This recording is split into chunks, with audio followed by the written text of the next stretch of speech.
An enlightened civilization is aware of ourselves as the one infinite creator expressing itself as these dreamed creation designs.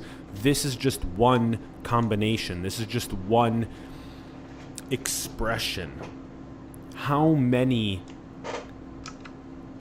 possibilities are there of songs that a symphony can play? This is one of those songs that we are playing as the Eternal Symphony.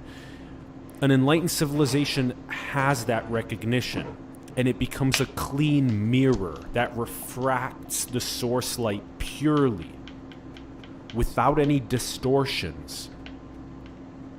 When the mirror, the jewel that is being refracted through, is dirty, that's where distortions happen. That's when the unique expressions, the artists in the symphony, play out of tune. That's when planetary ecological disaster happens. That's when self-dealing and ego and greed and conspicuous consumption and seeking happiness and peace externally happen. It all has to do with how cleanly that mirror is, how pure that mirror is versus how dirty it is and how distorted it is. And you can analyze that through our technology. At a civilizational level, what level of enlightenment is our technology? You have all of the double-edgedness in all of the tech that we make. You make an incredible democratization in some technology, like these incredible computers and smartphones, and they're being used both in great ways to maximize our potential and also in very destructive ways simultaneously. So at a level of consciousness, the more enlightened we become, the more that the technology becomes architected to maximize prosperity. Very similar with our governments. You look at our governments today, it's very much like these institutions. They look like they are hundreds of years old. They look like they're there to serve as a kleptocracy for just the select few elites, rather than to serve the maximization of the potential of everybody that's a part of that country and that government. Also, our social contracts, very similarly, when you have a relationship with your physician as a patient, why is your physician getting the incentives from the pharmaceutical industry, like the Sackler family and Purdue Pharma, to prescribe you opiates, rather than having the incredible benefits of so many of the entheogens that are currently illegal? The natural secretions of the planet are illegal. Meanwhile, what's synthetically being made inside of a lab to make you a dodo bird that becomes extinct, to make you gluttonous, to make you have heart disease and high blood pressure and high blood sugar and cancer, is legal. But while the planetary secretions of entheogens that unleash God within are illegal. How enlightened is our civilization when we see these types of social contract architectures? The physician should have a tokenomic, inclusive equity stake in the life outcome of their patient. That would eradicate any of the perverse incentives of the pharmaceutical industry getting involved. Or at an ecological level, look at the planetary social fabric. How well do we recognize our depth of interconnectedness? 20,000 times per day, we take an inhalation of oxygen that comes directly from the photosynthesis of phytoplankton and trees. And yet you wonder how aware we are of that as we continue creating the clear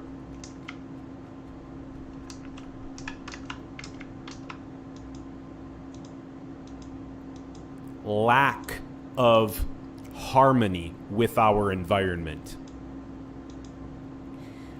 Ecologically speaking, this is our home. We are secreted and maintained by the planet. And so to be stupid enough to not recognize that is a level of consciousness that is so dim, this so unenlightened, so endarkened, that of course we're going to have all of these mirrored problems that are happening at our civilizational level.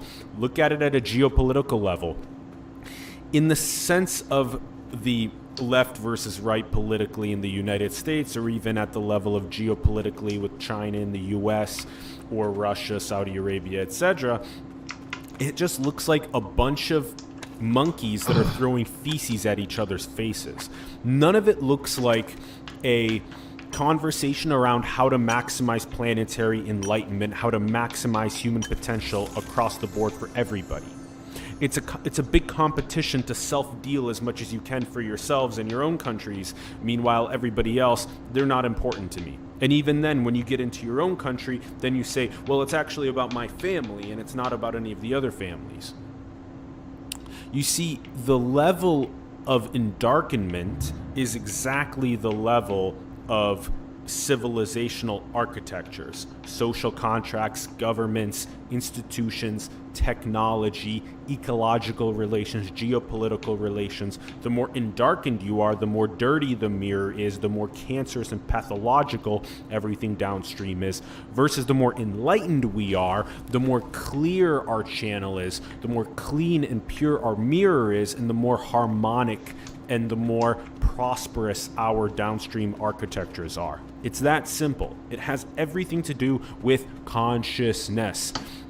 You can literally think about it at a level of frequency and vibration. You have this low level of frequency and vibration around in darkened souls. Those are very egoic. There's a lot of noise. It's like the mass media. It's like gluttony. It's like polarization. Very dirty mirror.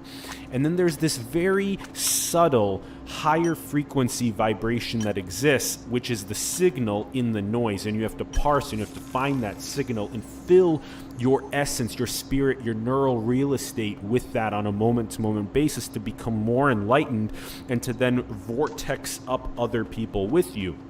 And that's what God/infinity realization and actualization is. That's what a clean mirror is. You purify and you purify yourself away from these animalistic behaviors and tendencies that are egoic and finite and contracted, and you clean and purify that mirror more and more towards one infinite creator, to recognize that the pupil is shared and eternal among us, and that the iris is our unique expression of the infinite, our unique coloration, and that this is just one creation design that is dreamed, that we are experiencing as eternal awareness. And so you have to do your best to find those pockets of signal in the insanity of the noise and to really hone in on that signal and then vortex up more and more people towards that enlightened signal. There's been a lot of conversations in the media around aliens, and it's been really exciting because I've been studying this for 5+ years, and it's like finally people are catching up in a respect, especially around these topics. First of all is the zoo hypothesis.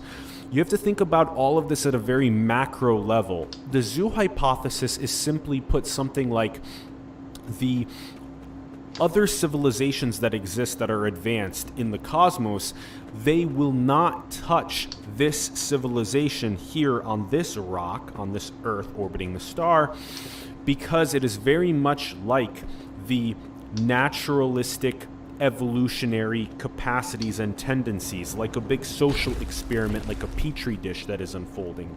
And that's also very similar to the Prime Directive, which comes from Star Trek, which says that these massive star fleets of starships that are going around in the cosmos of these advanced civilizations, their prime directive is to not influence the evolution of the civilization. Now, there might be tiny bits of evolution that is affected by the advanced civilizations, in the sense of when you look back at things like around 1945, when the nuclear weapons are created and dropped on Hiroshima and Nagasaki, simultaneously Albert Hofmann synthesizes LSD, and that gets unleashed into the civilization, right? So you might wonder that if there are those tiny vibrational influences that come and assist in the ascension and the enlightenment. And similarly, in 2008, when you have the subprime mortgage crisis hit and the recession hit, you have literally 6 weeks after Lehman Brothers collapses, you have Satoshi Nakamoto publish the Bitcoin white paper, which we still don't know who that is, if it is potentially something that is off-world that comes and affects this, which is very beautiful. Also thinking about aliens and this conversation of consciousness around the Kardashev scale.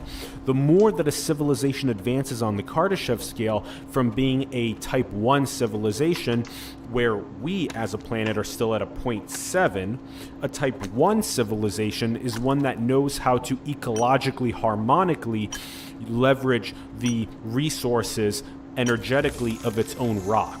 We still don't know how to do that because we're creating destructive ecology while we extract for energetic purposes. A type 2 civilization on a Kardashev scale knows how to extract the resources from their host star. And a type 3 civilization knows how to extract the resources from all of the stars in their galaxy. Type 4 civilization knows how to extract the energy from at the universal level, and a type 5 civilization, the Omega civilization, knows how to do things like create more universes, which is ultimately what is at our Godhead. In the transcension hypothesis as well, we both go inward into the metaverse technology, the synthesis of artificial general intelligence, indistinguishable virtual realities, bio and neurotechnology, as well as we go outward at the same time into the cosmos in that Star Trekian style future. Simultaneously, we go both in and out. That is ultimately what is at our Godhead, is the cyclic cosmology, like Sir Roger Penrose won the Nobel Prize in Physics in 2020, talking about that cyclic cosmology, or looking at it from the perspective of what the perennial wisdoms are across the spiritual traditions. It's the Ouroboros, which is the snake eating its own tail. So more and more of these dreamed creation designs that we eternally will be experiencing. We are infinity experiencing these dreamed creation designs. That shared pupil and then the unique coloration of the iris. And as we birth out of egoic adolescence to be able to play with others in this cosmic landscape. Think about that. When a civilization becomes enlightened, when all 8 billion of us figure out how to harmonically maximize human potential, to recognize that the other is actually the self, is actually a unique expression of the same infinity, then you recognize, let's maximize human potential. Everybody's a unique creative expression, but of the same infinite. So what we'll do is then become so advanced, we'll break out of our egoic, contracted, finite, separate energy, and then we will attract more of the cosmic levels of intelligence to play with us. Very simple. And this also goes with these beautiful quotes that many of us have heard. Show me your friends, I'll show you your future. Very similar to show me the incentives, I'll show you the future, which is very similar to show me your consciousness, I'll show you your future, and show me civilization's consciousness, I'll show you civilization's future. It all has to do with the levels of consciousness. Consciousness is the fundamental unit that is then reflected in our social fabric. The more egoic of a level of consciousness you have, the more you'll have disastrous relationships with your family, your friends, your community, and the world. The more enlightened your level of consciousness is, the more you recognize that the shared infinitude and eternity of our nature, and therefore the more harmonic your relationships are with your friends, your families, your coworkers, your community, and the world. It's that simple. Stop surrounding yourself with egoic friends, cut it off. Go and begin surrounding yourself with more enlightened friends. Similarly with incentives, get away from perverse incentives and move towards the architecting of incentives that are around inclusive stakeholding, inclusive equity. And same thing with our consciousness. Hone in, dedicate yourself fully to enlightenment. Dedicate yourself fully to purifying and cleansing your mirror to become a better and better refracting agent of that source light, so that more and more your expression is less and less egoic and more of the recognition of that God realized state of the shared eternal one infinite creator expressing itself. And that's why one of the first things that I do all the time now is I ask about metaphysical truth. Not only a couple years ago, as I began going full time into recognizing what is our metaphysics, what is consciousness, what is the nature of reality, who are we, why are we here, where are we going, but beyond that is even asking every single person you interact with about their understanding of metaphysics. Gauging the person's level of consciousness right off the bat. That way you know where they're at. Are they at an egoic level of consciousness? Are they at a somewhat enlightened level of consciousness? Are they literally radiating peace and bliss? Where are they at? And that way you gain deep insight immediately into the relationship with them, rather than staying at the surface level talking about the weather and talking about sports and talking about the news. Go deep right away. Do you know yourself as infinity? Right away, ask. Don't be scared. Don't let fear create hesitation. Practice the process over and over again of asking people that. Do you recognize yourself as infinity? Are you an expression of the infinite? Do you recognize our awareness as shared? Do you recognize that awareness as eternal? Do you recognize this as a dreamed creation design?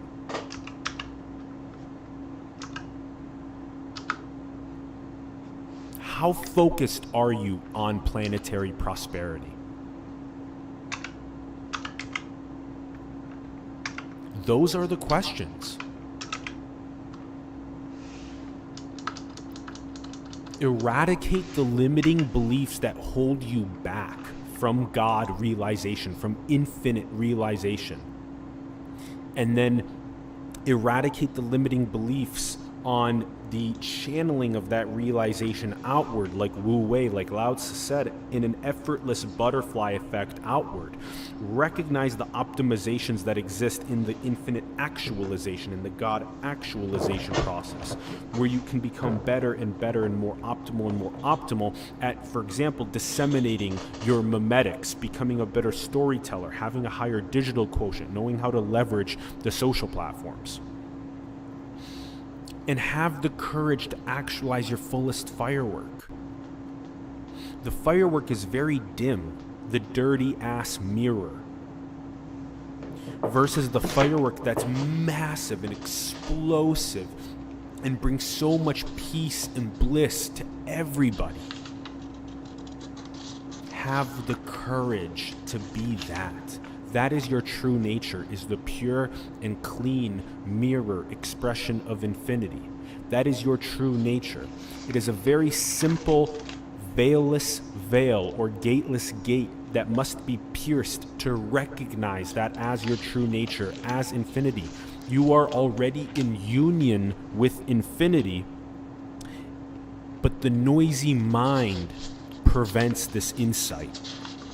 And that's why Patanjali 2,000 years ago said, Yogas, Chitta, Vritti, Nirodha, union with the infinite is simply quieting the waves, the fluctuations of consciousness.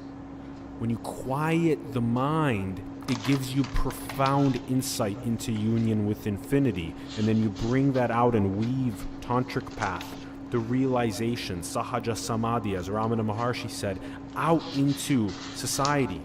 You weave those realizations.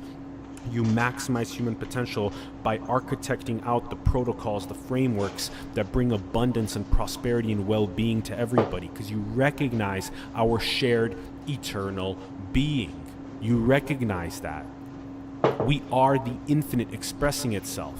The more that you recognize that, the more enlightened you become, and the more enlightened civilization becomes. Civilization, all our technology, our governments, our ecological relationships, geopolitical relationships, our social contracts are all a mirror of our states of consciousness. Are we egoic or are we enlightened? It's as simple as that. Parse for the signal in all of the noise, all of the gluttony, all of the mass media propaganda and polarization and nonsense that's salt, oil, sugar, trying to keep you sedated. Try and parse for the signal of enlightenment, of piercing that veilless veil, of God realizing, infinite realizing, and then infinity actualizing, the bright ass firework that you are. Clean, pure mirror, refracting the source light rather than the dirty jewel that is refracting egoic tendencies. It's really that simple. Civilization is a mirror of our consciousness. Recognize that and enlighten yourself. Seek becoming the one infinite creator, recognizing yourself as that. As Rumi said, we go from room to room looking for the diamond necklace that is already around our neck. That is what awareness is. Become aware of awareness itself and the eternal sharedness of that awareness. And that is your ticket, that is your key to recognize that the pupil itself is that, and the iris is the unique expression of that. We share the eternal pupil of infinity, and the unique expression is our iris. And when you get that, you elevate your consciousness to those levels, and you elevate civilizational architectures and prosperity to those levels. Thank you very much for tuning in. If the video brought you value, like the video. If you haven't subscribed yet, hit the subscribe button. Also leave a comment below with your thoughts. Would love to hear from you. Share the video with other people that you feel that this would resonate with. Also, you can join the channel below, get cool exclusive perks. And also, every single one of those revenue dollars goes to the actualization of all of our projects. And love you tons. Thank you so much for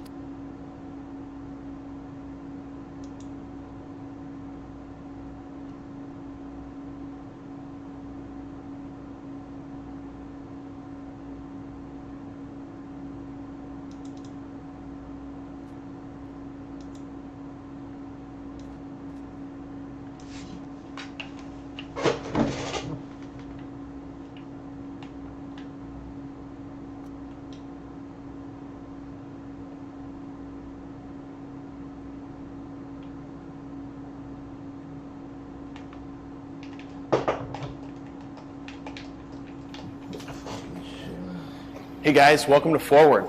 We're a new type of doctor's office that's providing preventative primary care. We've got world-class doctors supported by the most advanced medical technology.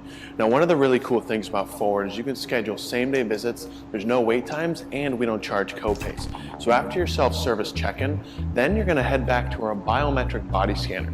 Now, the body scanner's purpose is to track trends, monitor progress, but also identify health risks earlier. Here, check it out. So this is it, and I'm super excited to show it to you guys today. All I'm gonna do is just step onto the scanner like so. Next, I'm gonna tap into our demo account.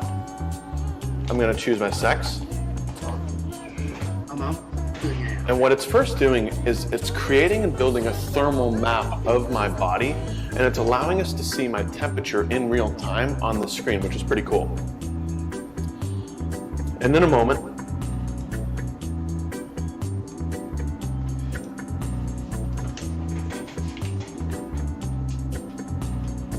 and then you help other life get to the answer in their own unique way. Like you literally serve life, but you don't hijack it with a halo, but instead you do it like when we just had, Daniel Ingram on the show, which we talked about as well, where you're weaving spirituality into the scientific paradigms, clinical trials, biometric correlates of awakening with EEGs and fMRIs and EKGs and all these different ways to put awakening into the mainstream in a sense, so people can become more coherent with life itself and less a separate contracted energy.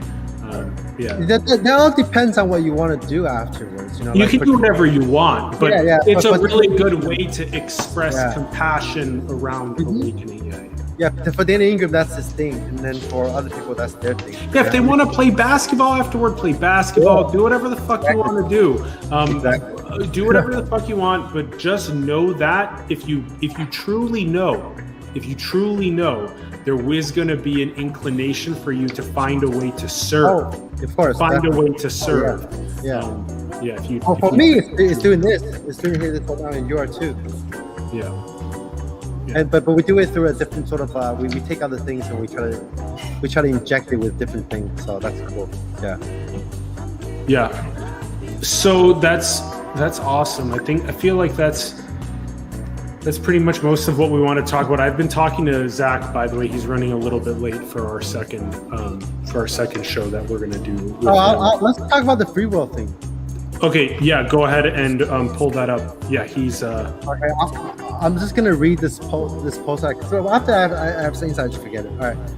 So I wrote. Wait, can you send it to me so I can pull it up on the screen as well? Oh, sure. Should I? So I give people some techniques here also on how to access this. Let me.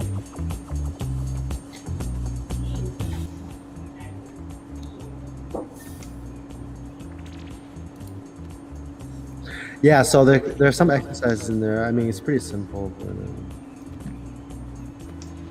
are you gonna send it via email, WhatsApp? Email. Yeah. So I think we did get to the bottom of the question, though, in the beginning. What is the nature of mind? Yeah. It's just this. What is the nature of reality? I hate to be a Jim Newman kind of guy. I like him, but I'm just saying, there really is nothing more to say about the nature of mind than to say this is it right here, right now. It's just that simply this. It's just that simple. But it's just that simply this. You have to simultaneously have that while you also have the recognition that, like, I'm going to go from objects to becoming more subtle, metacognizing my thoughts. Yeah. You have to go through the process to really say this is it, and really fully quote unquote, going back to the word, comprehend itself. Grok itself. Yeah. Right. Reality groks itself or comprehends itself. Yeah. So the universe fab into itself. Yes. All right. Let me see if I can pull it up. Did you send it? Yep. So I guess this could sum up a lot of stuff that we talked about earlier. I'm gonna read it. Ready? So at some point, wait. You said, did you send it via email? I wanted to pull it up on the screen for people. So they could read. Okay. That's what I mean. So they could read along with it. Okay. Yeah. Did you did send it? Uh-huh.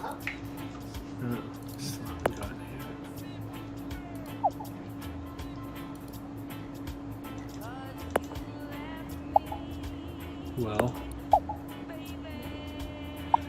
So I guess you could say that the nature of reality or the nature of mind can only be accessed fully when the character drops his desire or inclination to understand the nature of reality and the nature of mind. That's another paradox. That's another paradox. I love that one. That's a good one. It's not like I'm discounting all the talks about the nature of mind. It's that you have to climb the mountain and then throw it. You have to climb the ladder and throw it away. To climb the ladder and throw it away. Yeah. The ladder is still important, and if you want to help other people recognize it, you have to throw in the ladder. You can't just be like, There's no ladder. That's why even though I love Jim Newman, I think his method is too extreme for most people. Like unless you're there already, it's hard to understand what he's talking about. You know what I mean? So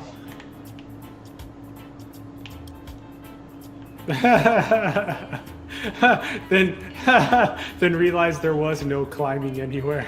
there's no climbing, there's no climber, there's no ladder. But yeah, remember what we talked about? At the same time, there is. Hey, yeah, at the same time there is. Yeah, that's so great. At the Okay. same time, too. Let me see if it came through. It still hasn't come through, bro. That's weird. What the fuck, bro?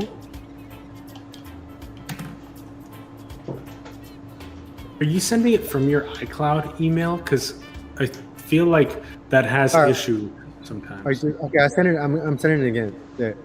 Okay, I sent it. Oh, dude, I can't wait to have Zach on, man. It's gonna be. I just got it. Perfect. Okay, cool.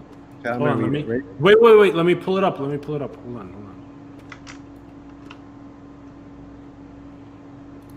Hold on.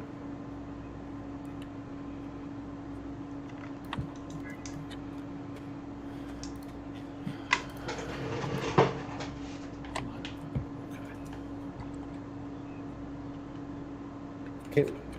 Yeah, I need to One get sec. a We're almost there. Let me get fucking tripod. So yeah, we could discuss it like pretty well. All right. Okay, I got it. Hold on. And one sec. And one sec. Let me switch this to this. And then, that's the wrong one. Oh, that's so fun. It's hella trippy. We got to do this actually instead. It's this one over here. There we go. Okay. All right. And all right, there it is. And now let me zoom in a little and scroll over to the side. Okay. Now now people can read along. Yeah. Okay, so we're here. Yeah. So at some point in your journey, you're going to lose all sense of agency. The personal will be replaced by the universal will, but they're ultimately the same because part contains whole and vice versa. So when you untie the knot of perception and lose the vantage point in the center, the doer controller along with the seer, hearer, thinker, perceiver, knower will also vanish. So it feels a bit like, quote unquote, you as a separate self cannot make a decision, but every thought and movement is the total exertion and the activities of the entire universe. How can the self does or think anything at all if you cannot even locate it? Ha ha ha. Rather than passive or the holistic, your moment-to-moment experience becomes extremely empowering and liberating. Permanent flow that transcends the temporary experience of being in the zone, because it's not a peak experience, right? So life goes on simply unfolding as it is. You'll probably do the same thing you've always done, but not always. But without the quote-unquote doer slowing everything down, things become much more efficient and effortless. It's kind of like when you deconstruct the seer and the hearer, the sounds just hear themselves, right? The perception just appears, and there's no filter between the seer and the seen, the hearer and the heard. So yeah, things are just quicker. I don't know. When you work out, you get tired. That's why I go into the body. So as your body mind becomes air, the violin plays itself without the player, while writing the phone types itself. While walking, the whole world is turning your legs and vice versa. So while lifting, the meat suit doesn't get tired because the entire world is your body, and every rap feels like every part of the cosmos is working together, flexing itself to move the weight. Some tradition call this the Dharma body or the Dharmakaya. So I call it the cosmic octopus. Because like the manifestation of the realization is visceral, actual, and sensual, and immediate rather than conceptual or imaginary. So when eating is the entire universe eating, when shitting is the universe shitting, and every note from the cosmic symphony, from the Big Bang to the Big Crunch, is perfectly in tune to make every breath and every sensation precise the way it is, all interpenetration in perfect harmony. Turning the head or lifting the arm, one can perceive the intention and the thoughts preceding the movements, arising and vanishing all on their own volition, indistinguishable from the forming of the clouds, the movement of other people, birds flying, wind blowing, sounds of the traffic, cars driving. Could have, should have, would have will be completely erased from your mental landscape. Even imperfections are perfect. But there was a study where neuroscientists asked participants to push a button whenever they feel like it, or they're inclined to do so. The signals of pushing a button already started at the quote-unquote subconscious level before they consciously decided to do it. You can actually perceive and experience this in real time when you abide in the still point of true nature, that fill in the blank that manifests all of existence. And since there's nothing but manifestation and no distinction between background and foreground, everything is fill in the blank, and there's nothing to abiding. As an exercise, try to do anything intentionally. You'll see that you can't make anything happen that isn't already happening by itself. Any sense of a quote-unquote you controlling nature's intelligence is like it's absurd. It's like believing in Santa Claus. Even the thought or the feeling of quote-unquote I am in control is an afterthought, a conceptual layover that is also happening by itself through the force of nature. As an exercise, sit down and watch your breath, thoughts, or even scan the body, and you'll see that how all these sensations are not just aware of themselves and happening on their own, and it's the doing of the universe. But see, even the intention of paying attention to that or direct attention to anything at all is happening on its own, is the doing of the universe. Even the awareness of that is happening on its own, is the doing of the universe. So you're basically vipassanalyzing, not just the vipassanalyzer, but the vipassanalyzing itself. So you vipassanalyze the vipassanalyzer and the vipassanalyzing. So you sneak up on any cluster of sensation that feels like it's quote unquote in control of another cluster of sensation, then you sneak up on that, which is doing the sneaking, and then on and on and on. So you keep going meta, just like your self-inquiry, until the circuit closes on itself and there's no more duality between subject and object, and there's no more going meta. So there's no more like mirror, there's no more screen, no more meta-cognition at this point. So as another exercise, stop before you perform a task, very mundane task, like turning the doorknob. See if you can catch the intention and the thoughts that signal in this action way before that, not way before, but like before you start to turn the doorknob. You can actually perceive that. It's really crazy.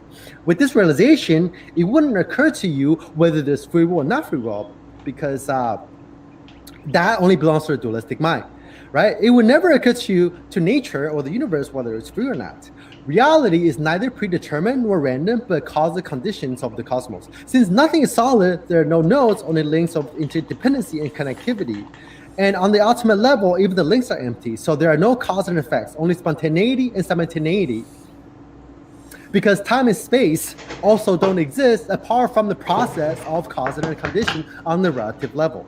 You can only truly glimpse the above after you reach the stage 5 of my map of awakening, after realizing true self of no self, by deconstructing both the ego and awareness, and then penetrate further into dependent origination by smashing the Godhead into a billion pieces. And then you let that go even. So everything, everyone is inside you, and you are inside everything and everyone. That's unilocality.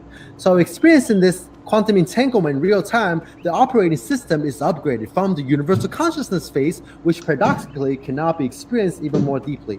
Your moment-to-moment experience becomes a pristine, bounty, luminous fairy tale. If everything's happening by itself, then nothing is happening by itself. Ultimately, any spiritual notions like awareness of awareness, no doership, or even consciousness will completely be erased and disappear from your mental landscape.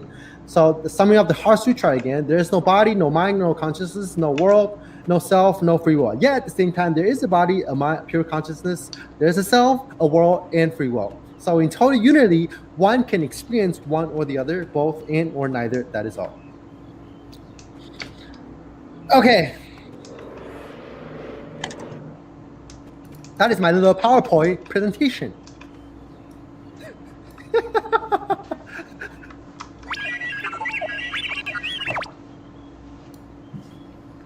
Oh, dude, can you talk about basketball? It's the NBA Finals, bro. Mm-hmm.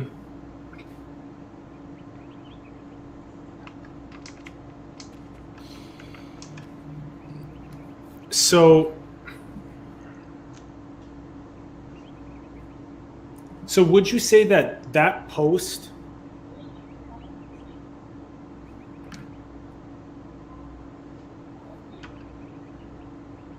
Zach's calling? Should we take a break and bring him on? We can continue to talk about my input, my interface, and everything. I will be ready to roll. Okay, great. Frank and I are will be ready in a little bit as well on our end. So I'll send you a link here. Oh, bro, we should talk about basketball when he's on, because then we can tie into the real world. Perfect. I'm gonna send you a message in a moment with the link. We're so jacked. All right, yeah. I'll send you a message with the link in a moment. All right. Okay, great. Okay. I think we can end it here. I mean, that post pretty much summarized what we talked about. Yes, excellent. All right. Excellent. All right, bye. I think our session could end here, because I think that post that I just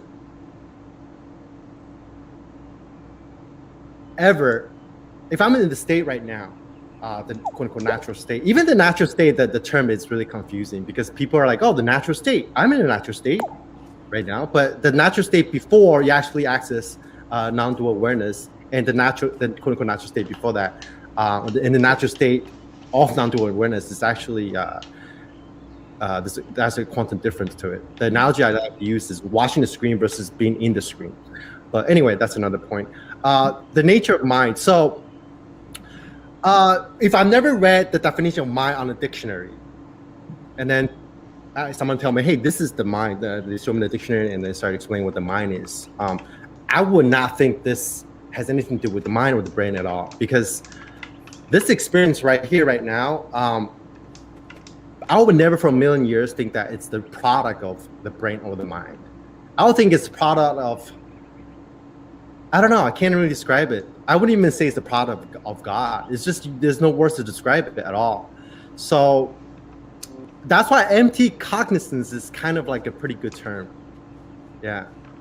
Because it's formless, it's colorless, shapeless, odorless, has no depth, no dimension, no width. It's like space. It's not really exactly like space, because space is sort of still something. It's still some form that arises as the manifestation of this quote unquote empty cognizance. And he has no time. Even infinity, it doesn't really quite describe it either. But I use the word infinity a lot because it's the closest to it in my direct experience, because it's boundless. It's completely still. It's spontaneous. So first we have to do, I think the first thing we have to do is clarify what you mean by the mind. So to avoid confusion of when we talk about this stuff and people start looking at the thoughts and start examining thoughts, because you can never get to the bottom of what the mind, quote unquote, mind is by using the mind. You can only understand the mind, the nature of mind, by transcending the mind.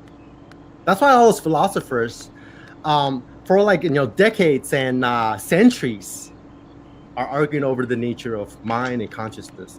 But they seem like they're going in a circle in a sense, because they're trying to use logic, they're trying to use concept, they're trying to use the mind to understand the mind. They use a logic to understand logic, they use concept to understand concept. And that's never going to work, because Gödel's theory of incompleteness. If you use the system to look at itself, there's always going to be a blind spot. That's why you have to go above the level of whatever system you're in to be able to understand it. And then by this point, even the word understanding misses the point, because it's not really something that you understand, because understanding presupposes that there's some kind of like conceptual elements in there. It's more like just I think knowing is a better word. Just like comprehending or apprehending. Yep. Apprehending. Like the nature of reality, mind. I'm going to use all those words interchangeably. Reality, mind, consciousness, awareness, empty cognizance. To me, they're all the same word, or some people like to call it God or love, whatever. But there might be a little too many connotations in those words as well. So the way that reality or experience, the way that experience just experiences itself, the way that reality just knows itself, comprehends itself. Perfect. Probably a better way to describe what's going on, right? Yeah. Yes. Okay, so there's another way to approach this to be helpful for people, is to sort of inquire logically how reality is comprehending itself. So how does the universe comprehend itself? And when you begin going down that line of reasoning, you start recognizing that, okay, so mind, in this way that we're describing it, is how the universe is comprehending itself. So if we are the unbounded pure potential that we can never come to the end of exploring, and we are eternal in that sense, infinite in that sense, then this universe is a manifestation to explore some of that infinite potential. And the way that we are comprehending the exploration, the play, the dance that this universe is, the song that it is through mind. All of the complexities, from the crazy amounts of planets that are orbiting stars that have evolved life, all the way to specifically this planet and the 10 million species that are on it, the geopolitical relations between the US and China, the name, all of the different unique name that each one of these pieces of life had ascribed to it. And so now you're beginning to kind of you're turning the fabric of reality on itself to ask about its nature. So when we ask about the nature of mind, we're basically turning the fabric of reality on itself. We're, rather than being on the stage and just doing the play, now we're wondering, well, what is the point of, like, if we took the perspective of the audience watching the play, why is the play happening? And how is the play being comprehended? How is it being understood? And so then, if it seems like the big switch for people as they undergo this process of understanding, okay, I'm getting the nature of the universe is comprehended by mind, and then they're like, okay, but now mind is not a thing. Mind is not a pen. It's not a marker. It's not an object. Instead, mind is this weird turn inward. And so I just want to clarify quick, because when people turn inward, they typically hit things like thought and name and identity and emotion and belief and experience and all these things. So you said that thought, when you get to these advanced levels, you can objectify thought. You can turn it into an object. But for most people, would you say that the beginning of, like, being aware of a thought arising is in itself formless, isn't it? When the thought arises in the beginning stages, you can see that as a formless arising, like a cloud appearing. Is that also how you view it? At first, for me, thoughts are quite solidified. When I first started meditating, I wouldn't think of thoughts as formless. Like, when I observed thoughts, they were just like objects to me. When I say objectify, I mean disidentifying from it. Not that. Yeah. It's not that turn it into an object. Well, it is kind of like that, but it's more just like disidentify. You object, just like, you know, when you look at, some people criticize certain movies for objectifying women. You do those things. You do those bad things to women because you look at women like objects. You look at them as, you know, separate from what you are. That's, for me, is objectifying. And the whole process of understanding the nature of mind, for me, or at least at the more advanced level, is to objectify everything, even the subject, even awareness, even consciousness, thoughts, feelings, emotions, sight, sound, the whole world. Once you objectify everything in your field of experience, there's no more room for subject. The subject completely vanish. And when the subject vanish, the object also vanish. And there's no more duality, and that's non-duality. But when I first started to meditate, I watched my thoughts. Honestly, I didn't think much of it. I wasn't analyzing thoughts. Are they objects? Are they formless? Is this the nature of mind? I was just like, okay, this is my thoughts. I'm watching it because that's what I do in meditation. So I can't speak for everyone. But the reason why I mentioned thoughts are like objects and they're also forms, because there is a difference between this empty cognizance, cognizing, formless, just the pure knowing, the essence of it, and the manifestations. Yes. Ultimately, they're the same, because ultimately the source and appearance are the manifested and the manifested are one. But at the midway stage, it's important to make that distinction, and how, like, okay, thoughts are also just forms, so no different from objects out in the real world. Perfect. So let's do this. Let's do this again, where we make the turn from these quote physical objects to what is a little bit more formless, which is the thought or an identity or emotion or belief or experience. And then the next question, as you sort of become observant of those more formless, so you've shifted away from the physical objects towards something that's more formless. Now you're becoming, you're gaining metacognition. So that's another probably very important mainstream word for this. I'll put that down as well for people. Okay, so I know what you're talking about now. So yeah, thoughts, whatever it's in the mind, are a little bit more. I wouldn't say. I would call it less solidified.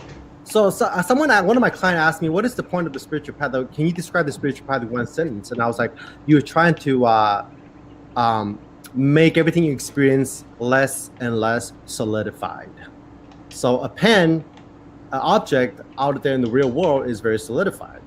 But when you start looking inward, or when you scan the body, at first the body is very solidified, it's an object. But once you start to do like Vipassana meditation and you try to scan the body, once you start to put awareness on the body, you start to dissolve. First it was solidified, and then it becomes like liquid. That's when you enter the jhanas, and then it becomes like smoke, and then air, and then finally the empty comes. But they realize actually they're all the same thing because form and emptiness at one. So you shift back and forth. Okay, so let's keep breaking it down by stages. I see that you're spreading the whole spectrum right off of each one of the sort of trains of beautiful expression of yours. So again, we made the shift from these more physical objects right towards what is more formless, which is a thought or a symbol or a concept or an emotion or an experience. And so what you're doing is you're gaining metacognition right here, metacognition, because what's happening is you're becoming aware of your thinking. And when you become aware of your thinking,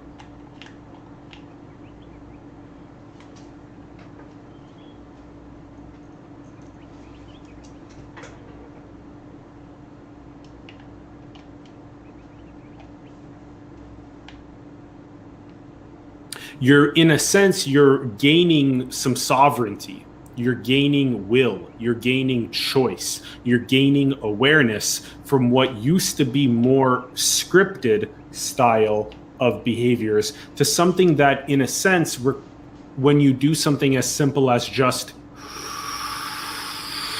take a deep inhalation, you feel for a moment, you gain awareness. You gain a little bit more insight into what is formless, the quality of the power to know, versus when you were fixated on a thought or an object. So we went from fixated on objects to now fixated on thoughts. So now the thoughts are appearing and disappearing like clouds in this empty space, like skyness that we're talking about here as the nature of mind. And so you're gaining metacognition, you're gaining insight into watching as these clouds appear and disappear. And so now this is the key. Frank, let me know if you feel like this is the key. The word non-fixation. Would you say that that's sort of the key? Non-fixation there.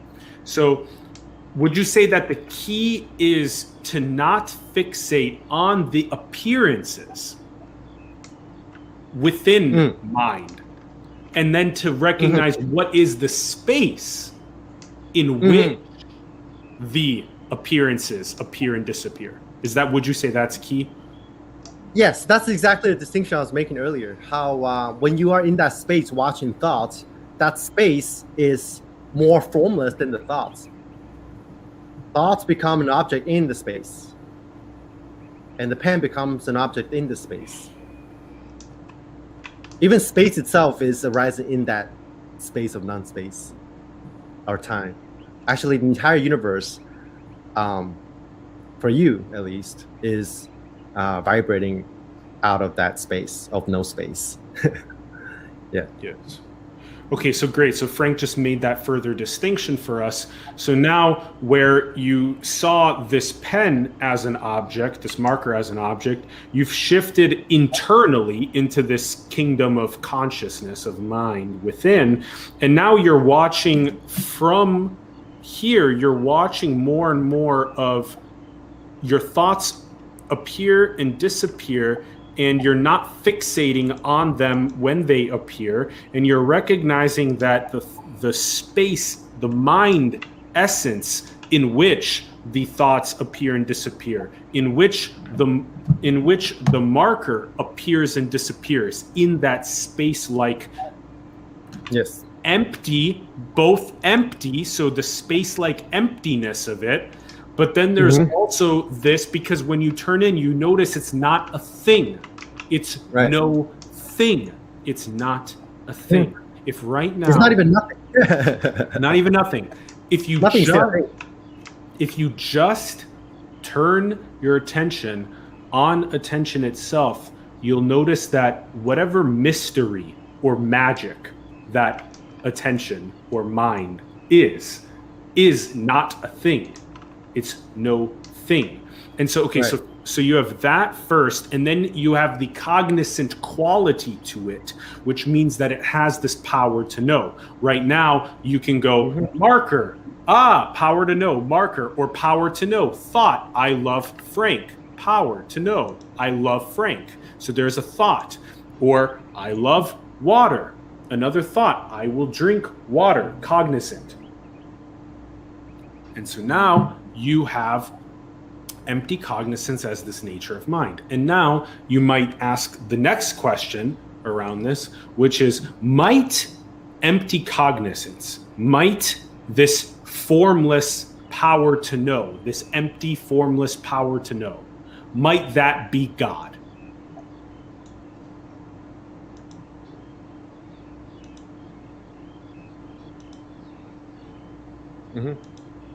That would be the next. So that's question. that's the distinction between whether the empty space to know is really the nature of reality, or is it something that's generated by the brain? There's no answer to this.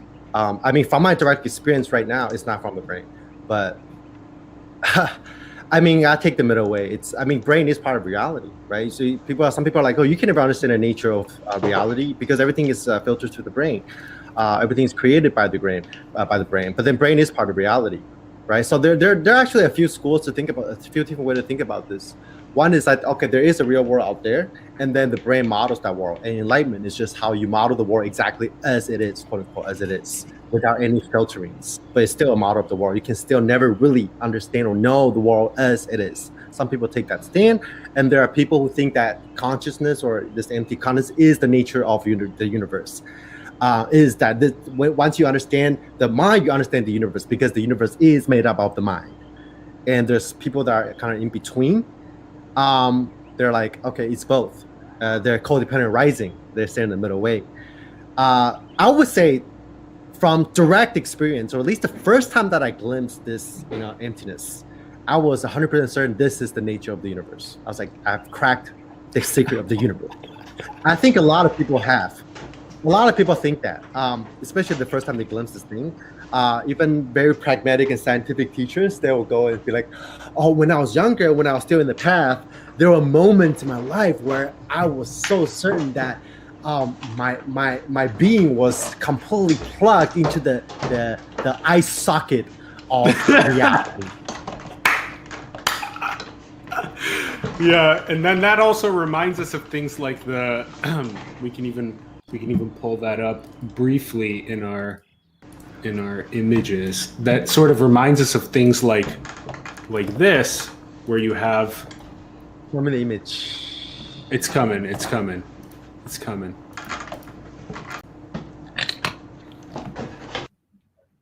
Share screen. How my hair.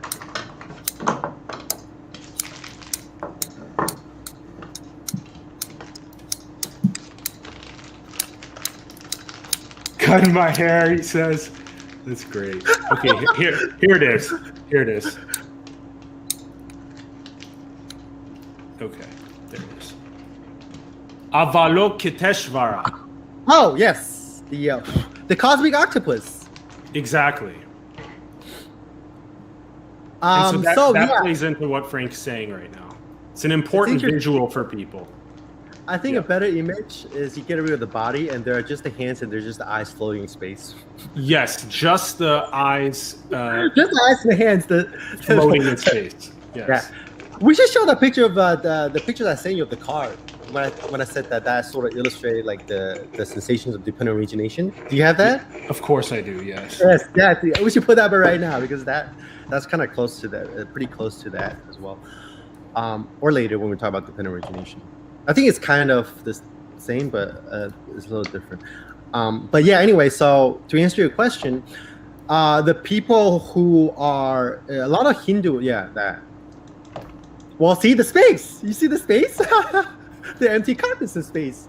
Okay, so I would just like to help clarify this for people, what Frank and I are talking about. So, and Frank, correct me if I'm wrong here. So, is what you're saying that there is, when we get to this place of recognizing the nature of mind, that there's sort of one way of seeing it, which is that, well, this is it. Like, this is God infinitely fractaling itself as creations and then having this ability, empty cognizant ability to know the creations. And I wouldn't think it's a fractal at this stage because I would say because there is no form at all. Fractal still presupposes that there's some kind of form. There's some kind of like breaking down of a bigger form. I would say that. How should I put this? I would say that if no one's ever told me anything about like mind, brain, or God, I would say this is the universe as it is right now in all levels. It's not just like a smaller fractal of a bigger God. This is it. Every single being is experiencing exactly this, and this is the full thing. So from the direct experience, it does feel like that, yeah. So we pulled this up on one of our previous shows, and we'll just pull it up right now as well.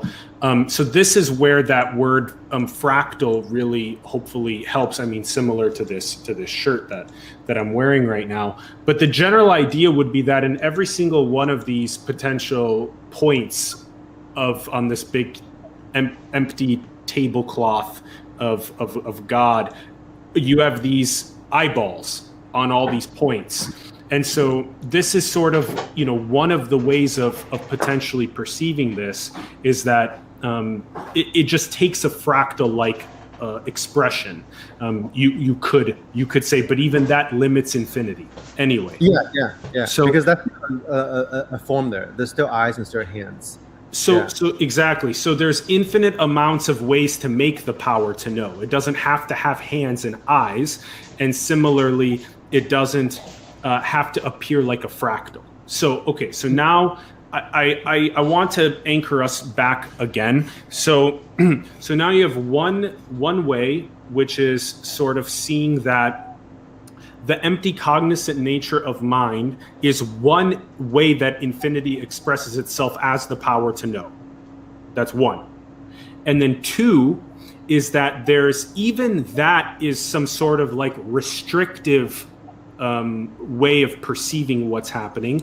And actually the way that this dream, universal dream substrate works is potentially even more quantum mechanical. It's even more like 0-point energy with these quantum fields. And then I'm a little lost. Okay. So in one of the options, it's a little bit more like this. Mm-hmm. So in one of the options is a little bit more like, if we open this one up and then we put it next to this one as the second one, which is more like this. So, and I think that these two go a little bit more together than we usually give them credit for. So this right here. So I feel like these two go together more than they go apart, if that makes sense. So in one example over here where you see my mouse cursor on Avalokiteshvara, you have all of the heads and all of the hands and all of the eyes. That is the mind essence that is comprehending the nature of reality. Okay. And then on this example on the right, you have the complete particle, subatomic particle decentralization of the substrate that is reality, that is the universe. And so I see these two as one rather than as two. But do you see them as is this what you meant when you said that there's two different ways of perceiving what the nature is? I think what we're talking about earlier is whether or not this empty consciousness is the nature of reality or it's the nature of the brain. Are we looking at the world through a filter of our senses, or are we really experiencing reality as it is? And I don't know if those pictures have anything to do with that. I think that's another topic. Okay, okay then. Yeah. let's have what. So give me one more time what you just said, because if you were, for example, if you were to cut my head off at the neck like they used to do, hundreds of years ago, you would undergo these decapitations, and it would be like you hit the off button on this piece of life. Right? Oh yes, that's what we're talking about earlier. Yes, exactly. Good point. Okay. Yeah. Okay. So. Yeah. Okay, so so let's just we may come back to this, but these two are more likely one than they are two, like that there's and we may get back to that, but let's stick with where we were just a moment ago, which is that all dualities get transcended. And so the duality of physicalism and consciousness gets transcended. Yeah. So for example, this unit is dependent on the body as the portal for the unit's perception. Does that make sense? Yeah, so basically you're talking about whether or not our experience is filtered by this biological organism. Our perceptions, our cognitions, the nature of mind only limited to this me too. If someone kills me, would I still experience this empty cognition? That's what we're talking about. And like I said, when I told my friend like the other day, we were talking about the same thing, and I was like, if someone was to, again, if I didn't know anything about science or brains or physics or anything like that, or even death or whatever, if someone shoots me in the head, if someone was to threaten me and points a gun at me and be like, I'm gonna end your Me Too, I'm going to destroy Me Too, basically I'm going to kill your this entity as Frank Kidd, I will for sure tell them I'm still gonna be conscious from direct experience, because that's how from this perspective of non-duality, how consciousness is really, in a sense, apart from the body, but it's also the body is a manifestation of it. But let's say if I destroy this piece of pillow right here, right now, I would for sure say that even a normal person who doesn't know anything about spirituality and who hasn't had an awakening will tell you, if this piece of pillow gets destroyed, I will still be conscious. Likewise, if someone tells you, hey Frank, I'm going to destroy your Me Too, I will still tell them I'll be conscious. That's only from the context of direct experience right now. Let's say if I erase all my memories and all my knowledge about the nature of biology, the nature of brain, the nature of physics, the nature of life and death, I will tell them that. I will tell them to go ahead and destroy my body. If I have this, this infinite consciousness right now, that's what I'll tell them. Because from the direct experience, there is no death. Okay, so this seems to play into a topic that we could potentially call decentralization and universalization. So when you shift your identity more and more to this empty cognizance, you begin recognizing more and more of yourself as the this infinite empty infiniteness that gives rise to endless creation, and that's suffused with awareness, or this power to know. So when your identity shifts away from your finite physical body towards that which is ineffable and indescribable, that powers all of this, basically, maybe that's why Frank is saying what he's saying right now, that his identity is now more eternal than it is in his limited Frank meat suit. Is that right, Frank? Yes, you could say that. Okay, so now I'm not making a claim about what the nature of mind is, or the nature of reality, or the nature of universe. I'm just saying direct experience. That's what it feels like. Yes. Direct experience right now. That's why it feels like I can't die. Yes. Okay. So for me, what feels more accurate is the simultaneity, because when you talk to mainstream and when you chop off the Frank Yang head, the simultaneity is that this piece of infinity deactivates while your identity as the source of infinite creation remains. So what you are is this ineffable giving rise to infinity fucking itself. You're that. You are infinity expressing itself. You are that. I am that. We are all that, whether we know that or not, whether we've recognized it or not, whether we've become a Gnostic being or not. But the simultaneity is important, where it's like you, for the Frank Yang costume character right now, is a pair of the eyeballs on that Avalokiteshvara. It's a pair of eyeballs. And if you chop off the neck, at the neck, the head, the pair of eyeballs deactivates. Now your identity. So do you see the simultaneity where you can describe it as both, like this individual? Okay, cool. Because I know that Nisargadatta and much of the Siddhara Mishwar and just much of the Ramana, that there's this Lao Tzu. There's a lot of the mystics, the greatest mystics, have went and identified themselves solely as that absolute, solely as that. And therefore, whenever they would, do the things like what you were just describing, that they would say, I know, I'm eternal. You've assumed me to be a body, but I'm not the body. And so the simultaneity, I feel like, is really important, where we say that I am both that and I am also, Yes. Definitely. Yeah, that's what we have been going on about the last episode as well, how you're talking about how you're both a nobody, somebody, and everybody, because when you only identify with the universalization of everything, in a sense, you could say that's also a one side of the extreme. That's also a duality. Oh, I am not the body. I am not the mind. Are you really? You don't have a body? So the Heart Sutra gets to the bottom of this pretty well. The Heart Sutra is quote unquote the perfect sutra. It's the sutra that renders all the previous sutras void. Right? So it's almost like it's the sutra that makes you really understand how emptiness is also empty, but form is also form. Not just emptiness is form is emptiness. So let me just sum up the Heart Sutra in a really, really easy to understand way. There is no body, there is no mind, there is no consciousness, there's no awareness, there's no free will, there's no self.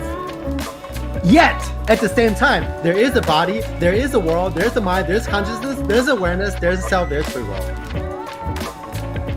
That's true unity right there. Exactly. Yeah. That's one of my favorite passages. Yeah. But that still doesn't explain or answer the question of whether this is the product of brain or not. But I think we can never know. So, but if you take the middle way, it's both.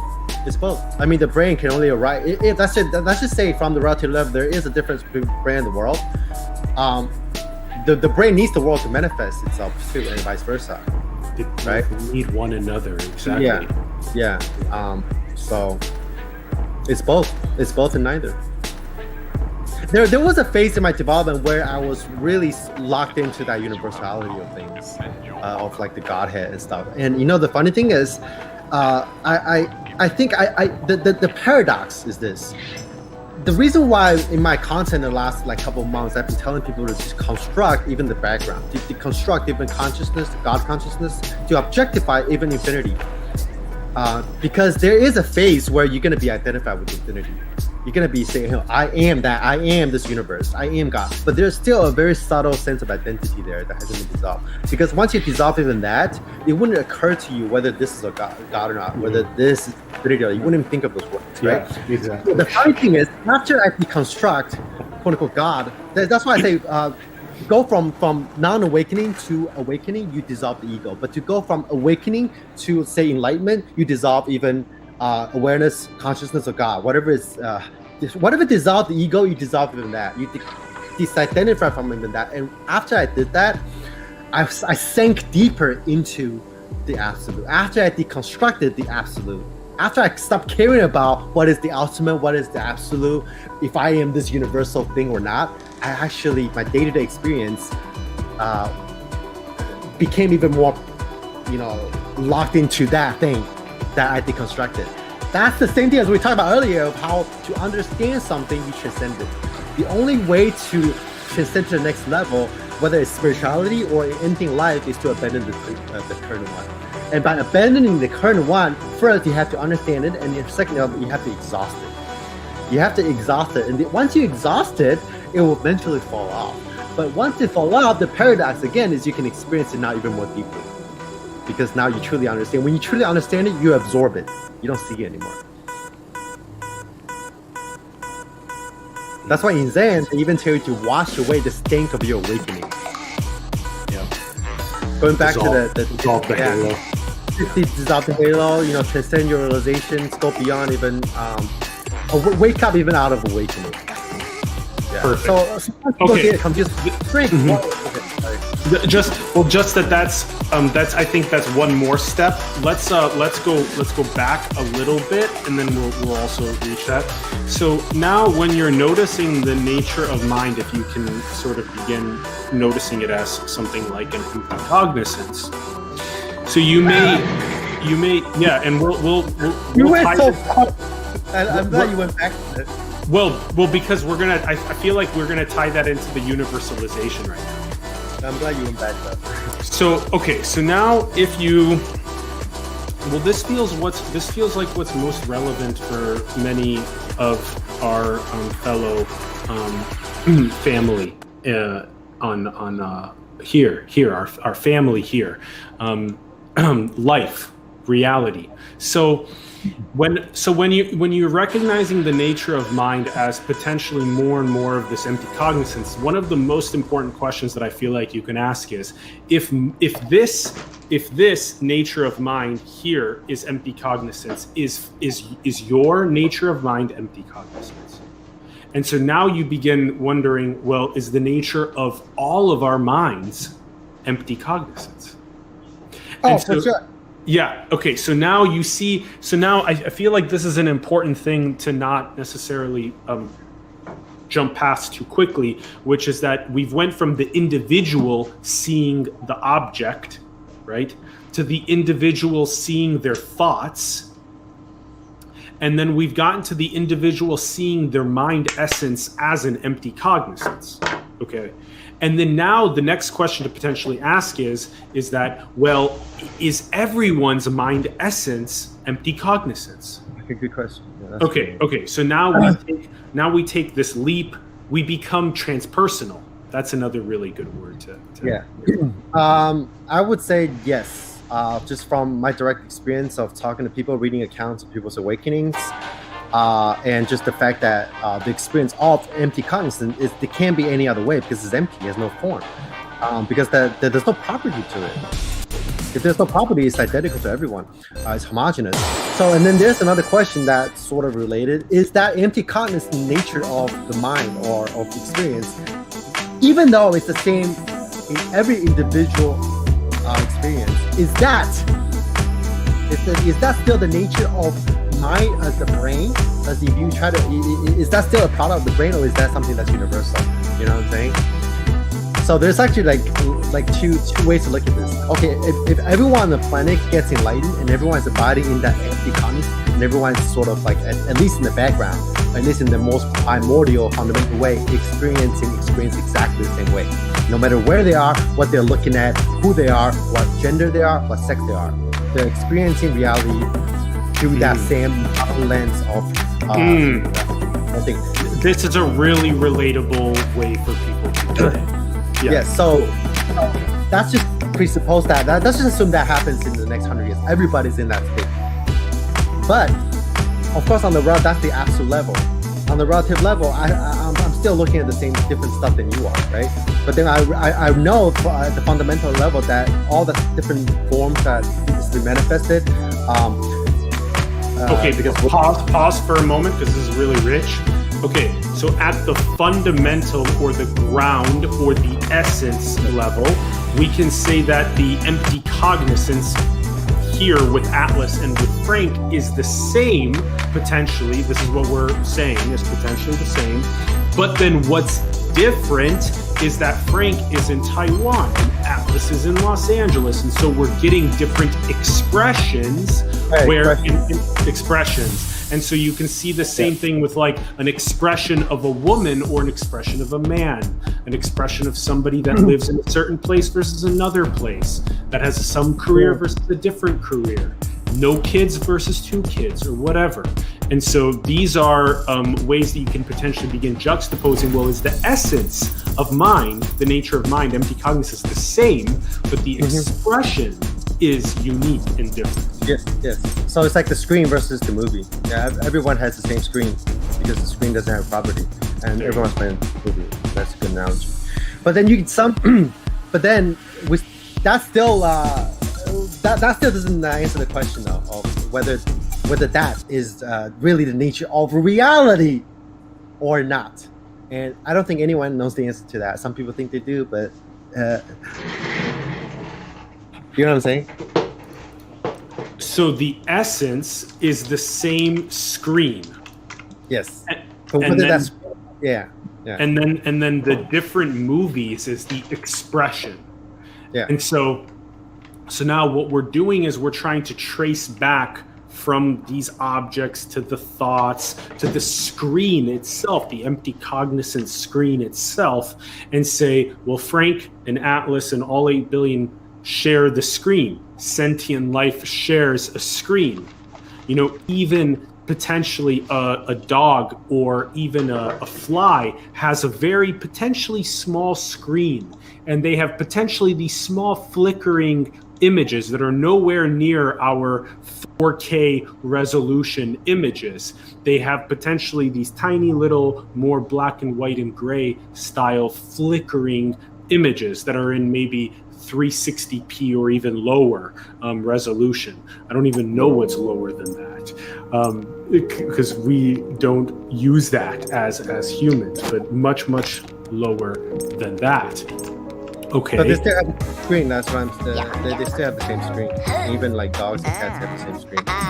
There you go. That's what I was saying. But is this same screen a different individual screen? That's a different computer has the same screen, or is this one giant computer? And with different, like, is it one giant screen or many different screen or both? You know what I'm saying? Did you get a chance to see this jumbotron analogy that I made? Like this. This is how I visualize it. Let's see if I can pull it up. Right here. Oh yeah, it has to go to this side. All right. This. Yeah, so that'll be each individual has their screen, and then but is that one screen also just the one screen? You know what I'm saying? Yeah. There's infinite jumbotrons, and then on the infinite jumbotrons, which are infinite gods, which are infinite universes. This is a potential way to describe the nature. on each one of these God universe jumbotrons are quadrillions, quintillions of faces, which are all of the sentience in that universe and what they're experiencing. So you take the 8 billion perspectives that are on planet Earth and you put them on this jumbotron, and then you take the trillions and quadrillions more perspectives from all the other planets in all the other galaxies for all the other sentience, and you also put it on this jumbotron. And then you have the universal jumbotron, the God jumbotron. And so this is a very empty cognizant processing or comprehending.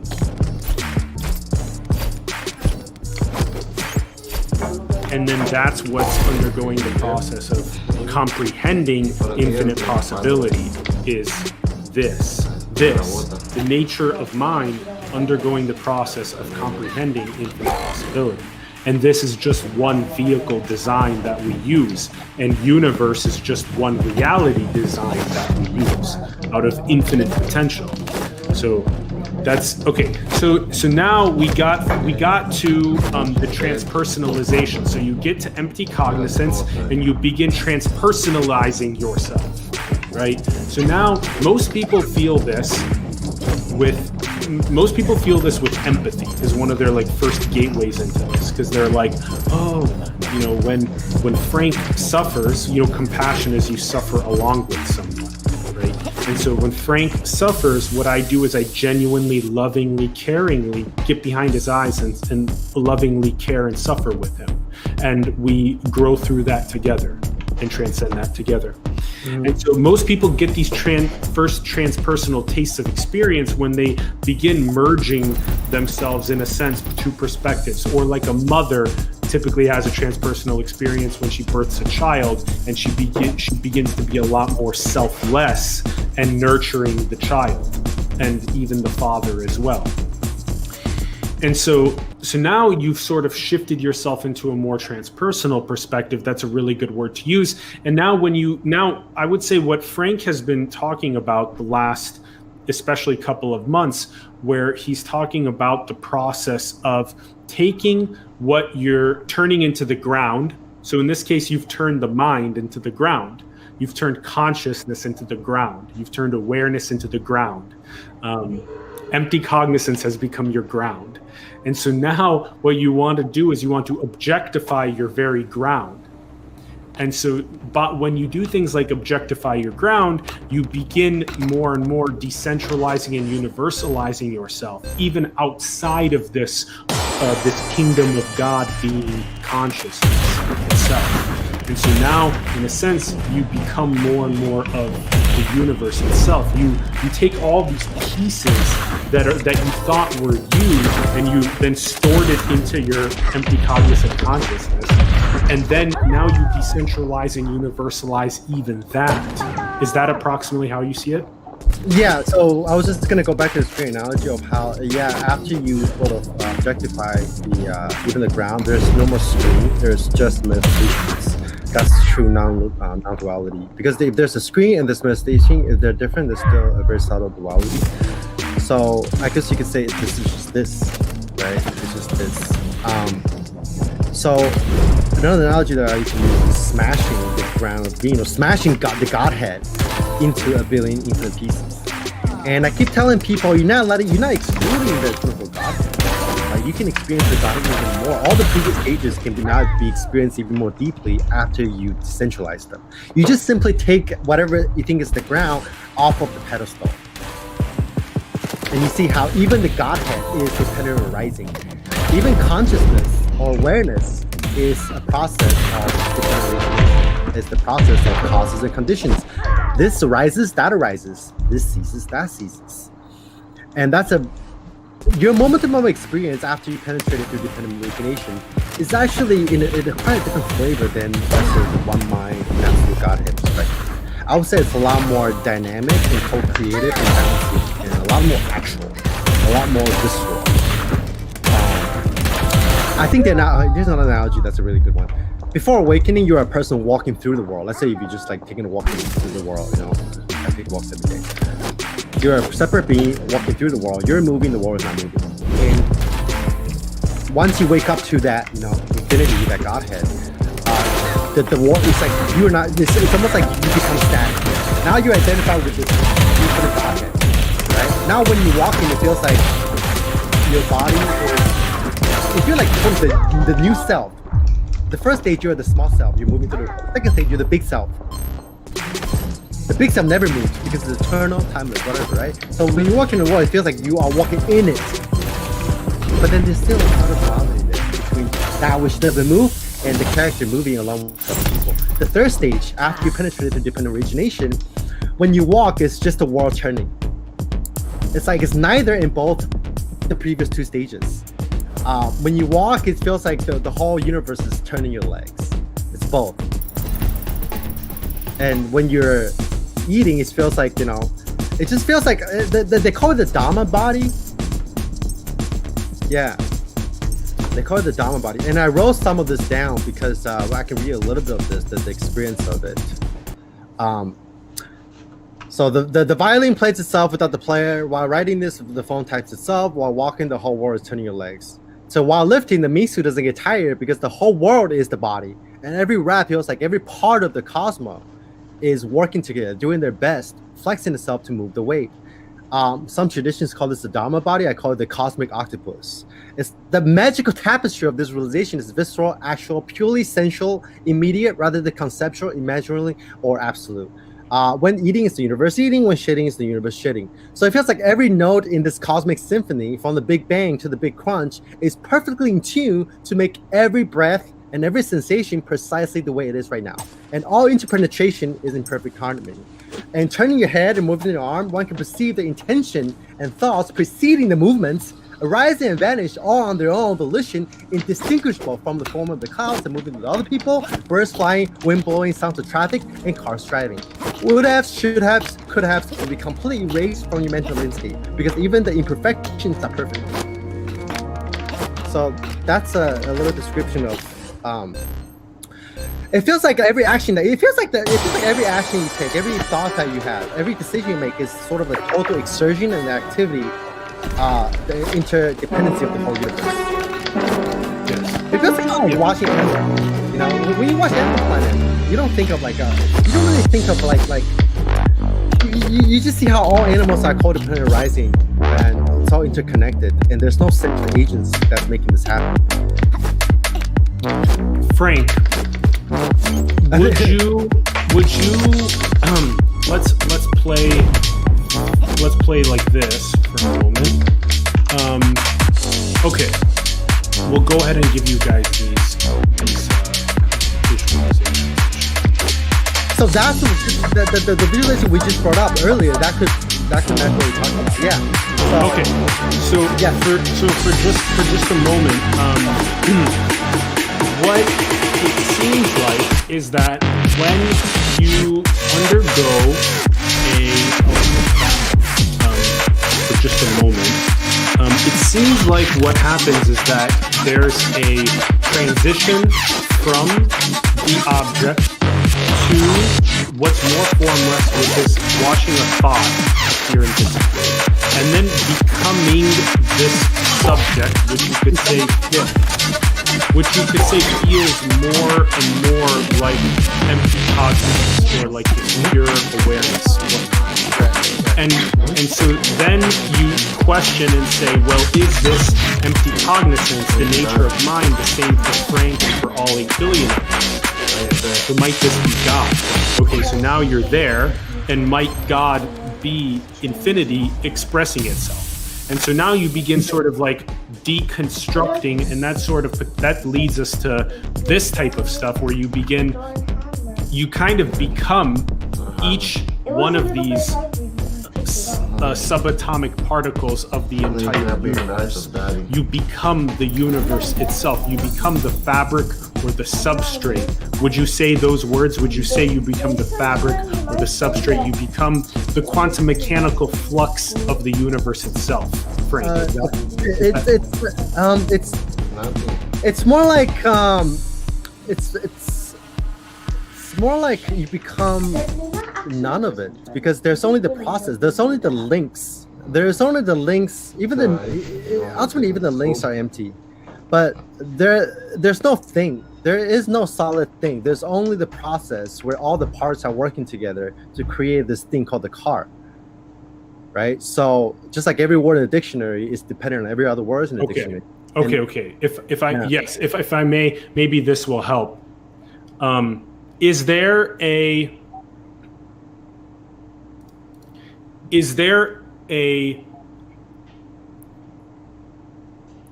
in what we're exploring with physics, there's this 0 point energy, the absolute lowest energy that a quantum mechanical system can be at. This is what you could say is the nothingness, okay? And then you have all of these excited states. You have all of this quantum mechanical flux, and you have these quantum field theoretic interactions that happen here that then enable the arising of what appears as matter or form or Frank Yang or Atlas and stuff. And so then you have these infinite fireworking that's happening here. So you have this absolute nothing, absolute everything, and you have this empty cognizance as that which is comprehending it. So that might be one way. Frank, how does that resonate, if at all? I would say so going back to the stages you were talking about, how before you're looking at a pen and then you become aware of the pen and then you expand even that awareness to the whole universe. Yeah. And then you start to break down that awareness and then you start to perceive the world as to this process of infinite rising. That would go along with the stages of awakening we talked about in the last episode. First, you're identified with the ego, that's the pen. And the second stage, you're identified with the consciousness that's in the head. And then the third level, you identify with being God or infinity, being. And the fourth stage, you identify with being nothing. Being non-existence, and that's when you start to break down even the ground of infinite being. And then there's another stage after that where you sort of it's sort of like the world as it is, the actual world. But then see the actual world as it is, you have to distinguish the actual world as it is, the natural state, or the nature of mind. There is the real quote unquote real world, the world before awakening, perceived through this limited perspective of experience. And then there is the spiritual world, where it's kind of like the stage of the God, the stage of the infinite consciousness. That's the quote unquote spiritual world. And after you deconstruct, giving a spiritual identity on the ground of being, or even God consciousness, you reach the actual world. Okay, so when we're shifting, let's pick this up at empty cognizance. So when you're shifting from empty cognizance, you're shifting into what we had up as the decentralized and universal. Could we say that that's fair, that we make a shift from empty cognizance into transpersonal and into decentralized, universalized? Well, empty cognizance is not. It runs through all the stages. I would say so. I would say so as well. It's just that I would say so as well. There's just one distinction that seems to be important here, which is that sometimes there's not necessarily a full bathing in what I would say is this bottom stage of nothingness down here. Or emptiness. It seems like there's maybe a little bit of a taste of the emptiness, and then you just go right back to expressing yourself. And you don't perpetually bathe in the emptiness, which will be bathing in Rigpa over and over and over and over and over again to really purify your expression really well. And then this is just one way of perceiving it, where then you would have this suffusion with awareness as the I amness, and then you would have the eternal infinite creation. And so this is another image that I would just like to see how you feel about this. Do you sometimes feel like it's rather than Frank Yang, that you feel like it's more like the universe itself? Like your piece of life is more like so decentralized that it's the universe itself. Yes, exactly. That's why earlier when I was reading my post, I said when you eat, it's just the universe eating. when you walk, the whole universe walking. But there is a difference between experience that dynamically as actuality versus sort of just like this immobilized witness. So I guess the difference is between having the universe just sitting there watching itself through you versus expressing itself in an actual dynamic creative matter in everyday life. And that is the difference in Zhou between when you realize Rigpa as sort of the static thing versus taking that and then applying to every single moment of your life. And Rigpa, samadhi of illumination is the expression of the samadhi of suchness, which is that Dharmakaya. The emptiness. Dharma body. Yeah, we talk about the Dharma body. And again, the reason why it's called a Dharma body is because it's so like visceral. It's almost like, you know how okay, let's just the Frank body. The Frank body, every single part in the Frank body is working together to make every single action and every single function the way it is, right? It's like a cosmic symphony. And then the aesthetic of the bicep can only be codependent rising with the rest of the muscles. You can't just only have big bicep. There's the symmetry of it all. It's the working together in this symphony that gives rise to every single little particle in the body exactly the way it is. So this interdependency, this interconnectedness, this interpenetration, the expression of that after you penetrate through dependent origination is a different flavor than, say, the one mind or the I amness or the perceiving the world through common. That there is a very subtle, or maybe even a very big difference in how you say that one more time. Say that sentence again. I feel like that's an important sentence. Say that again. Well, your moment-to-moment experience after having penetrated dependent origination, and I must emphasize, you can't truly penetrate dependent origination and experience it beyond just the concept. You can't experience it directly unless you've penetrated all the stages before, or you have realized no self. Both the no self with the small ass, the ego, and no self with the big ass. Because if you're still standing on the ground of the big self, of the Brahman, you can't really perceive the interdependence, because they're still perceiving the world through this eternal thing, and everything's happening in it, right? And are you trying to say that also the screen is also dependent on the movie that it's making? Yes, exactly what I'm saying. Consciousness, awareness is dependent on the object. Perception is dependent on objects. Without the object, there won't be perception. Without perception, there won't be mind. Without mind, there won't be consciousness. So on and on and on.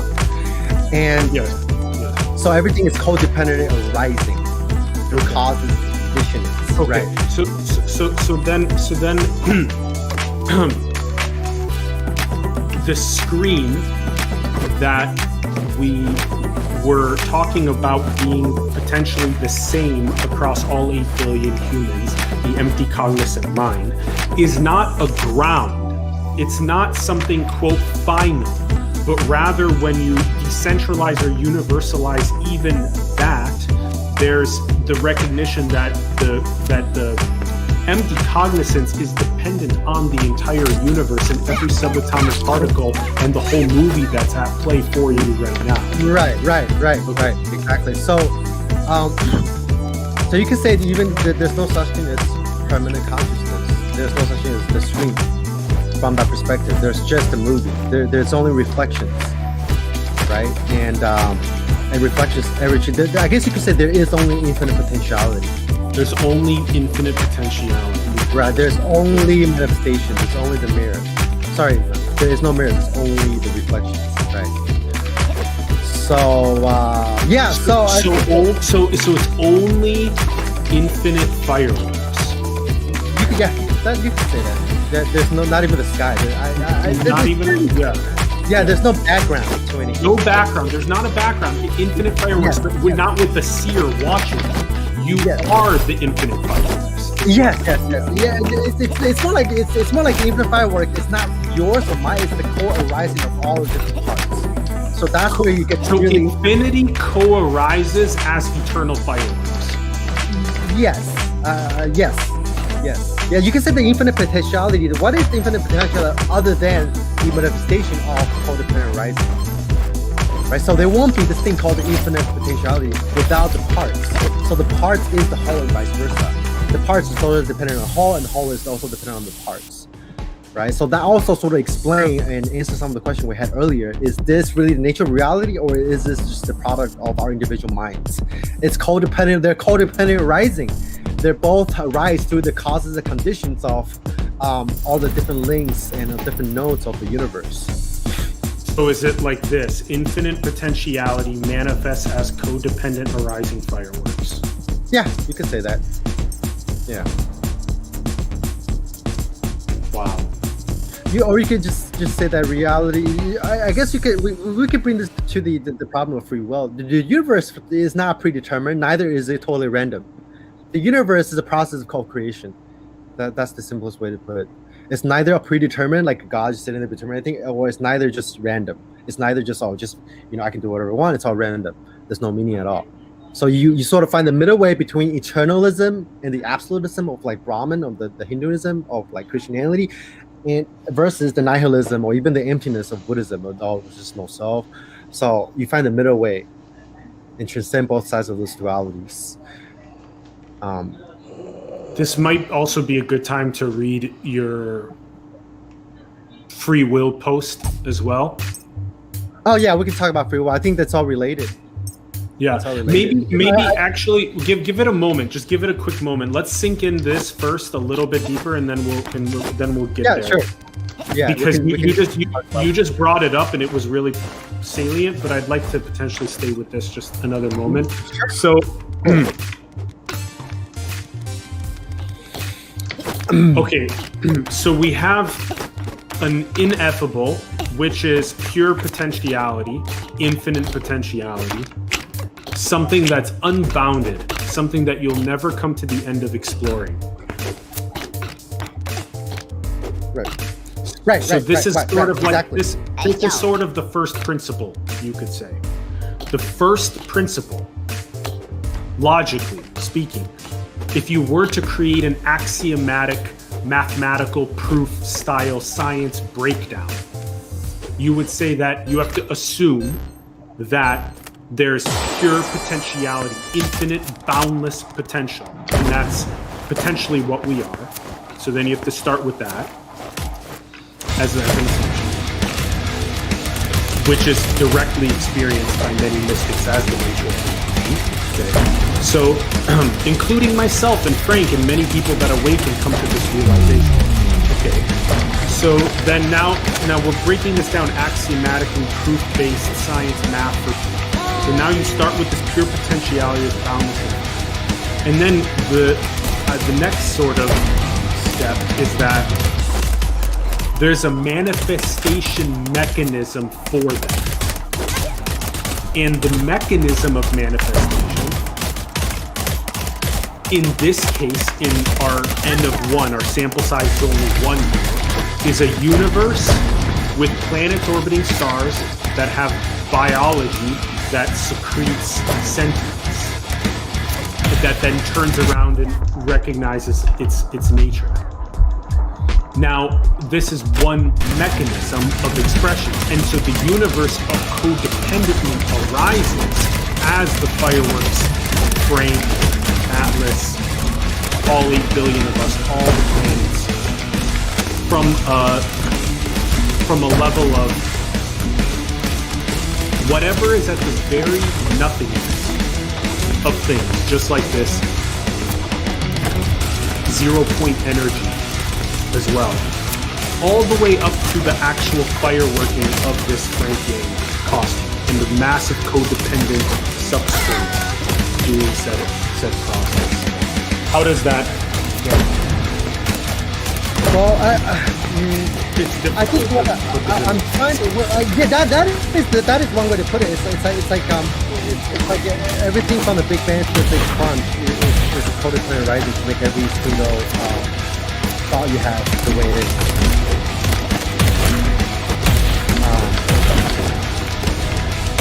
So that's I actually wrote that down as well. In my notes. I actually used the word the Big Bang and Big Crunch because. Even just every single word that I'm uttering right now, every single breath I'm taking right now is depending on the rising through this infinite webs of causes and conditions. And every single event and phenomenon and sensation within this web is connected to infinite other webs. And But what I want to say is that that's one way to look at it. That's one way to conceptualize it. But I guess I was trying to get down to the moment. I was trying to get down to the embodied meditation, the embodied experience. Okay. Of that. Perfect. Let's do that. Let's do that now. Yeah. Okay. So that's the difference. The difference is that's exactly one really good way to visualize it. But then there is also the direct experience of that, which you can't directly perceive the Big Bang or the Big Crunch. You can't. So in the direct experience of it, the direct experience of dependent origination is what I sort of read it. What I wrote earlier. It's like every before it was more like the big like one mind thing. It was just like you're walking in it, right? And then you're this headless, like, unbounded space, and you're walking through the space, and you become that space after you identify with the ego, and you start to identify with this infinite space, and everything's moving through it, and you feel like you're eternal. You feel like you're this ground of being, and everything's manifesting out of it. And then after you deconstruct them in that and start to experience the world through this interconnectivity,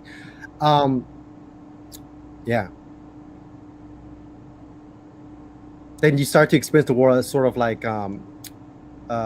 very close to the way that those pictures depict. And then now from that place, how does one undergo this process of a spontaneous pure expression? Is it just natural every time that you sort of unite more? This is how it feels like right now for me, where I'm at, is that every time I recognize mind essence and empty cognizance, every time I recognize that, every time I feel like the universe and all feels like the universe, every time that happens, it feels like the expression is pure. And so that's a good yeah, it feels like it's rather than just everything is kind of like arising past in a way through this infinite field of eternalism. It's more like everything is spontaneous and everything is being created right now. It's not arising and passing through a background or a source.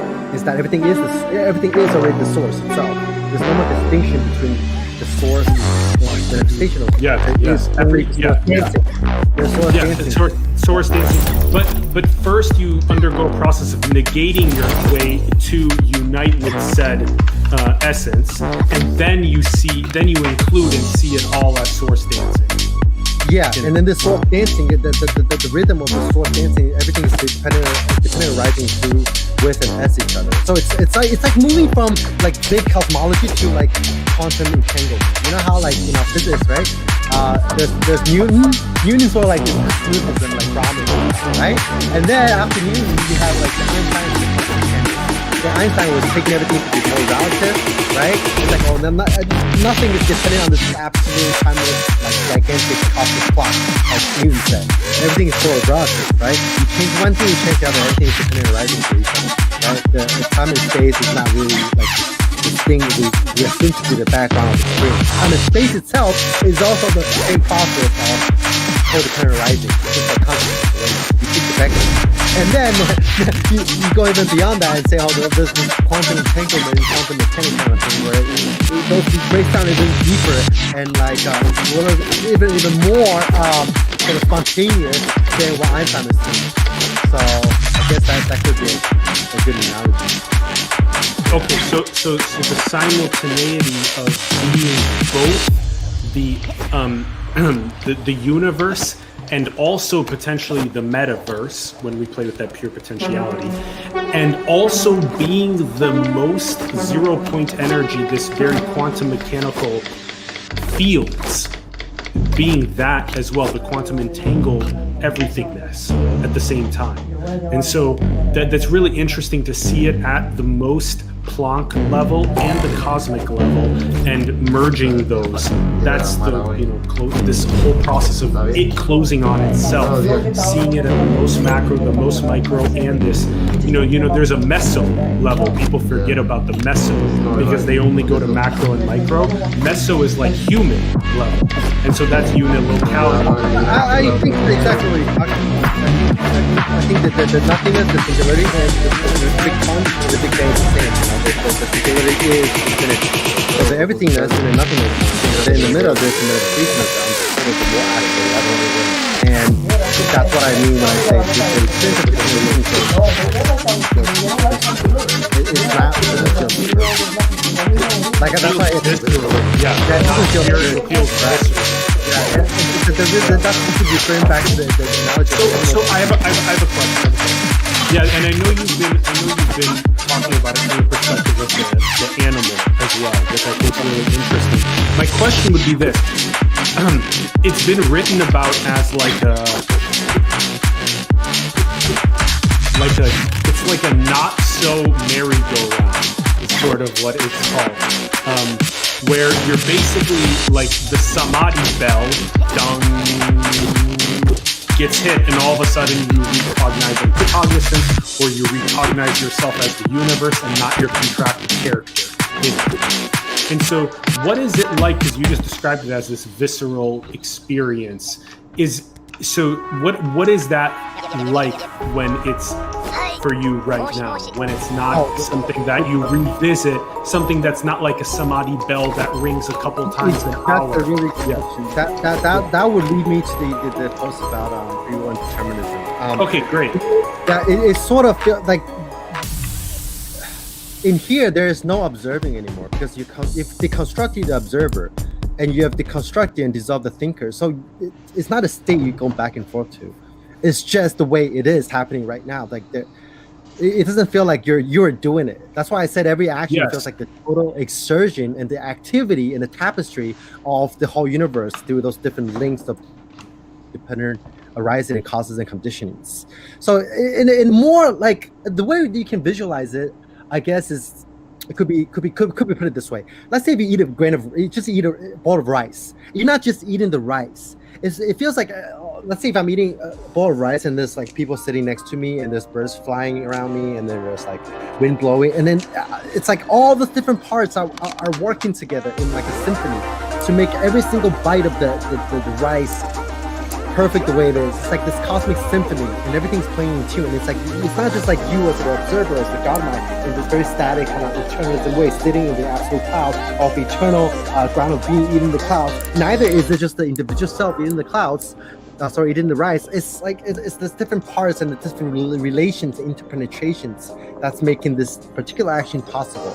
So it's both the individual and the universal, right? And you can also like contemplate how like the rice is only dependent rising through like the farmer, or the wheat field, and the wheat field can only be possible and is rising through the sky, the rain, the weather, and this web of connection goes, to infinity, to infinite potentiality. So in a sense, it really takes not just the center point of the of the Mitsu out of the equation, but the center point of the universe out of the equation. And it's a really effort. I think the one word that I could use to describe it is effortlessness and freedom. And yeah. It's not something you have to observe, abiding, going back and forth to. It's not like a state where it's just higher and lower. It's just whatever is manifesting right now. And whatever is manifesting right now is always, without exception, the process of co-arising, co-creation, interpenetration, interdependency, interplay. So over time, there's a shift even more from this